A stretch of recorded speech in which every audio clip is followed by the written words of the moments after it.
Hello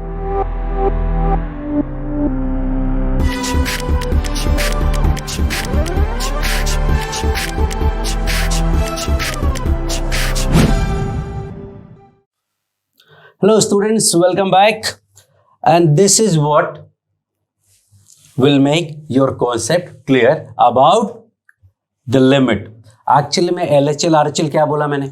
I said कि किसी point के जस्ट लेफ्ट में जो फंक्शन की अप्रोक्सीमेट वैल्यू होती है, कैलकुलस वाले अप्रोक्सीमेशन की बात कर रहा हूं, 2.00001 को आप 2 नहीं बोल सकते, हाँ 2 + h को आप 2 बोल सकते. सो पॉइंट के जस्ट लेफ्ट में जो फंक्शन की अप्रोक्सीमेट वैल्यू होगी दैट इज LHL. पॉइंट के जस्ट राइट में जो अप्रोक्सीमेट वैल्यू होगी वो RHL होगी.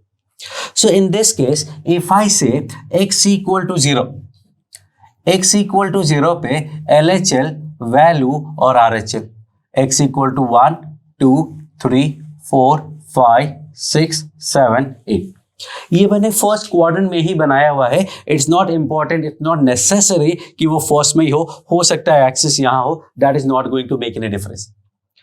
x = 0 पे लेफ्ट हैंड लिमिट क्या है? लेफ्ट हैंड लिमिट से मेरा मतलब है उसके जस्ट लेफ्ट में फंक्शन की अप्रोक्सीमेट वैल्यू.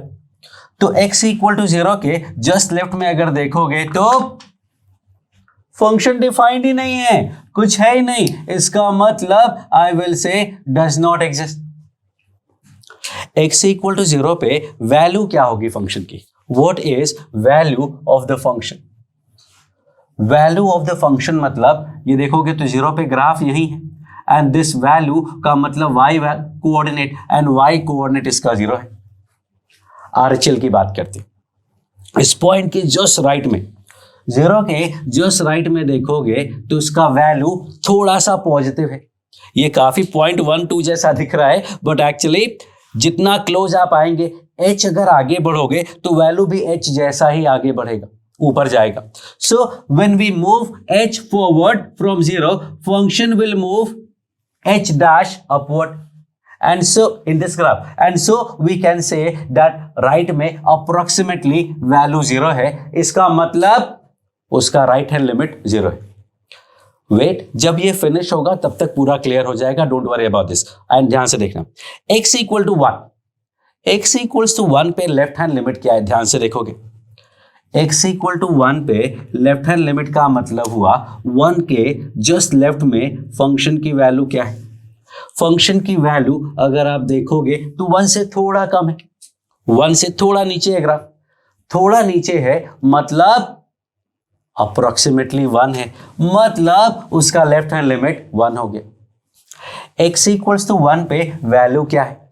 x = 1 पे देखोगे ग्राफ कहाँ है? यहाँ है. No, this point is not there. ये सर्कल बना हुआ है, यहाँ पॉइंट नहीं है, ऊपर बड़ा वो ये पॉइंट है. This is the value at x = 1 which is actually 2. तो 1 पे वैल्यू 2 है. 1 पे राइट हैंड लिमिट क्या हुआ? 1 के जस्ट राइट में देखोगे तो फंक्शन कहाँ मिला? यहाँ मिला. ये क्या है? ये है 2 से थोड़ा ऊपर, 2 से जरा सा ऊपर है. इसका मतलब उसका लिमिट 2 होगा. Now it's your turn to complete all this. 2, 3, 4, 5, 6, 7, 8 पे LHL, value and RHL.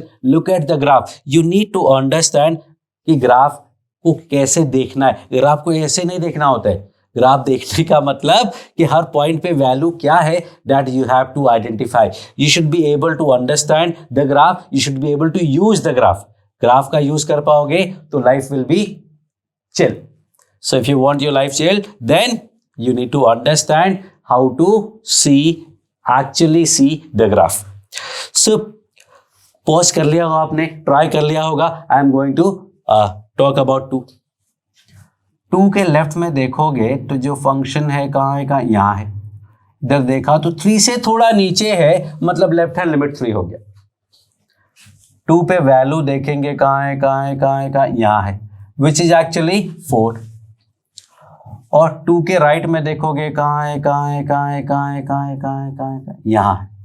ये 5 से थोड़ा ज्यादा है, मतलब लिमिट 5 हो गया. अगर इस तीनों सही है तो वेल डन, अगर नहीं है तो कुछ गलती हुई होगी, क्लैरिटी और आई होगी, तो वापस से पॉज करो वीडियो और वापस से कंप्लीट करो। I am going to do for 3।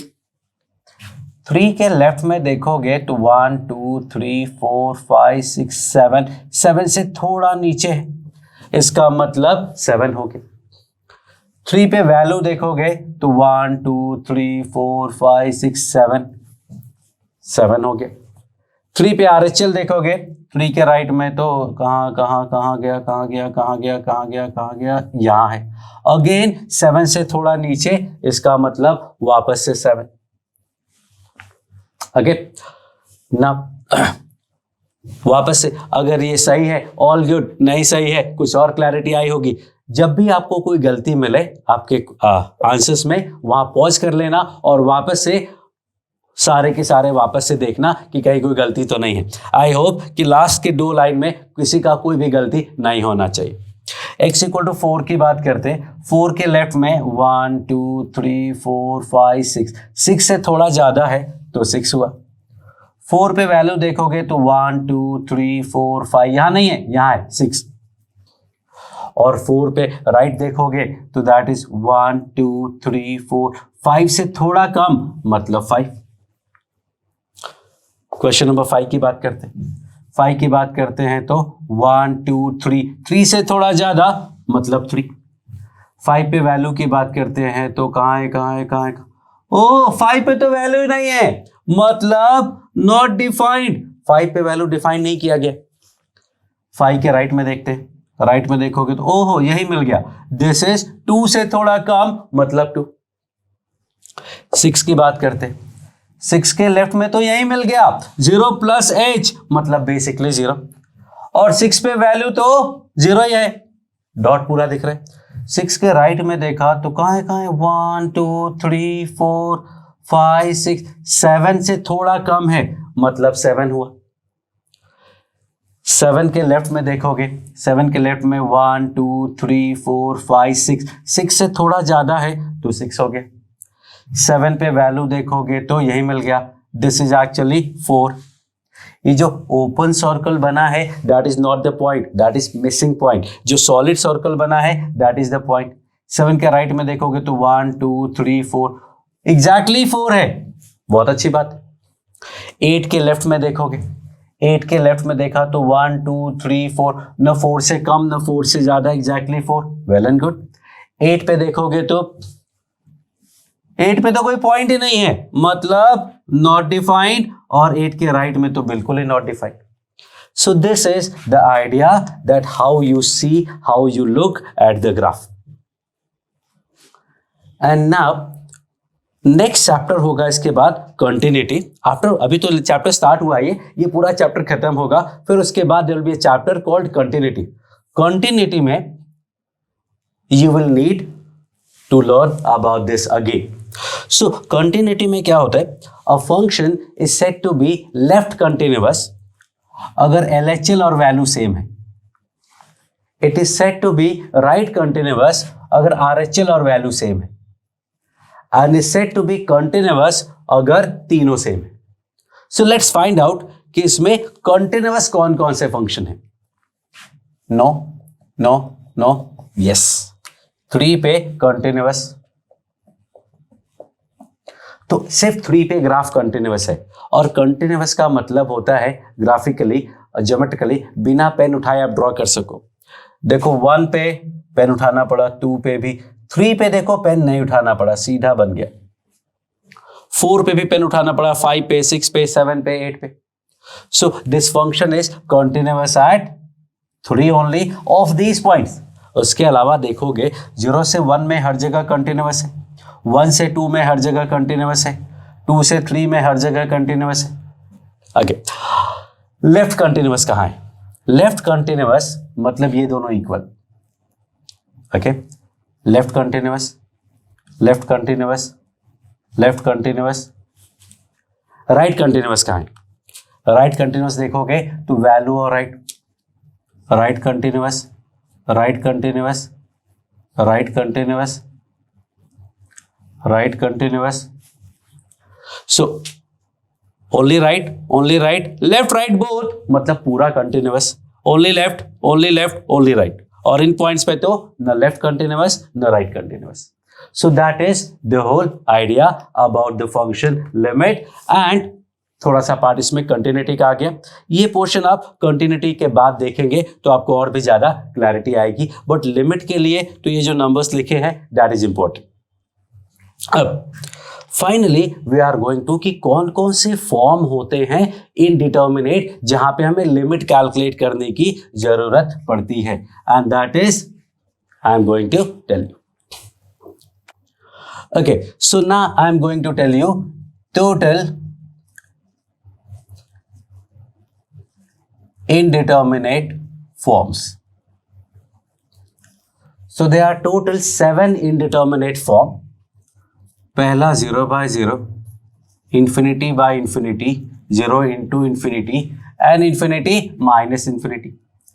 Then 1 power infinity, 0 power 0, and infinity power 0. Only the 7 cases में हमें कंफ्यूजन होता है. सिर्फ इन्हीं 7 केसेस में हमें लिमिट की एक्चुअल जरूरत पड़ती है बाय डेफिनेशन.